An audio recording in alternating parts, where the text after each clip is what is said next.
सूर्य को वेदों में जगत की आत्मा कहा गया है। एक समय की बात है, दैत्यों और देवताओं में बहुत दुश्मनी बढ़ गई। दैत्यों ने सभी देवताओं को स्वर्ग से निकाल दिया और स्वयं स्वर्ग पर शासन करने लगे। देवराज इंद्र ने ये बात अपनी माता अदिति को बताई। अदिति ने भगवान सूर्य को प्रसन्न करने के लिए कठोर तपस्या की। उनकी तपस्या से प्रसन्न होकर भगवान सूर्य ने उनसे वरदान मांगने को कहा। अदिति ने उनसे कहा कि आप मेरे पुत्र के रूप में उत्पन्न होंगे। सूर्य भगवान ने तथास्तु कह दिया और अंतर्ध्यान हो गए। एक बार अदिति और उनके पति प्रजापति कश्यप में किसी बात को लेकर कलह हो गई।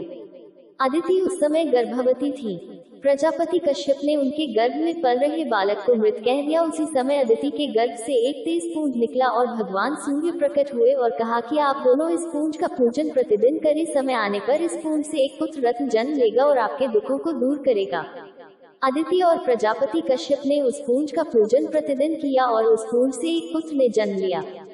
प्रजापति कश्यप ने अपने उस पुत्र को विवस्वान नाम दिया।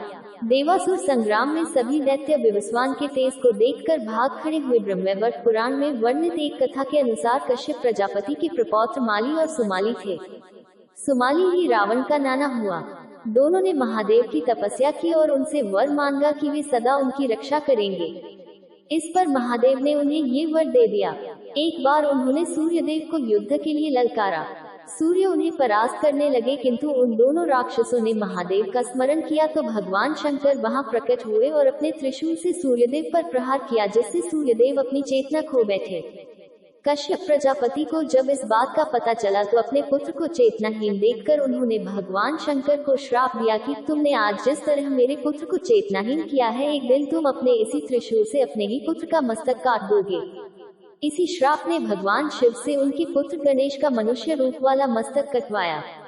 कोणार्क सूर्य मंदिर भारत के उड़ीसा के पुरी जिले में समुद्र तट पर पुरी शहर से लगभग 35 किलोमीटर 22 मील उत्तर पूर्व में कोणार्क में एक 13वीं शताब्दी से वर्ष 1250 सूर्य मंदिर है। मंदिर का श्रेय पूर्वी गंगवंश के राजा प्रथम नरसिंह देव को दिया जाता है। सन 1984 में यूनेस्को ने इसे विश्व धरोहर स्थल के रूप में मान्यता दी है। समस्त चराचर जगत की आत्मा सूर्य ही है। सूर्य से ही इस पृथ्वी पर जीवन है। यह आज एक सर्वमान्य सत्य है। वैदिक काल में आर्य सूर्य को ही सारे जगत का कर्ता धर्ता मानते थे। दो सूर्य का शब्दार्थ है सर्व प्रेरक। ये सर्व प्रकाशक, सर्व प्रवर्तक होने से सर्व कल्याणकारी है। ऋग्वेद के देवताओं में सूर्य देव का महत्वपूर्ण स्थान है। यजुर्वेद ने चक्षु सूर्यो जायत कहकर सूर्य को भगवान का नेत्र माना है। छांदोग्य उपनिषद में सूर्य को प्रणव निरूपित कर उनकी ध्यान साधना से पुत्र प्राप्ति का लाभ बताया गया है। ब्रह्मवैवर्त पुराण तो सूर्य को परमात्मा स्वरूप मानता है। प्रसिद्ध गायत्री मंत्र सूर्य परक ही है। सूर्योपनिषद में सूर्य को ही संपूर्ण जगत की उत्पत्ति का एकमात्र कारण निरूपित किया गया है और उन्हीं को संपूर्ण जगत की आत्मा तथा ब्रह्म बताया गया है। सूर्योपनिषद की श्रुति के अनुसार संपूर्ण जगत की सृष्टि तथा उसका पालन सूर्य ही करते हैं।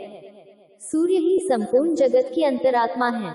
अतः कोई आश्चर्य नहीं कि वैदिक काल से ही भारत में सूर्योपासना का प्रचलन रहा है। पहले ये सूर्योपासना मंत्रों से होती थी, बाद में मूर्ति पूजा का प्रचलन हुआ तो यत्र तत्र सूर्य मंदिरों का निर्माण हुआ। भविष्य पुराण में ब्रह्मा विष्णु के मध्य एक संवाद में सूर्य पूजा एवं मंदिर निर्माण का महत्व समझाया गया है। अनेक पुराणों में यह आख्यान भी मिलता है कि ऋषि दुर्वासा के श्राप से कुष्ठ रोगग्रस्त श्री कृष्ण पुत्र सांब ने सूर्य की आराधना कर इस भयंकर रोग से मुक्ति पाई थी। प्राचीन काल में भगवान सूर्य के अनेक मंदिर भारत में बने हुए थे।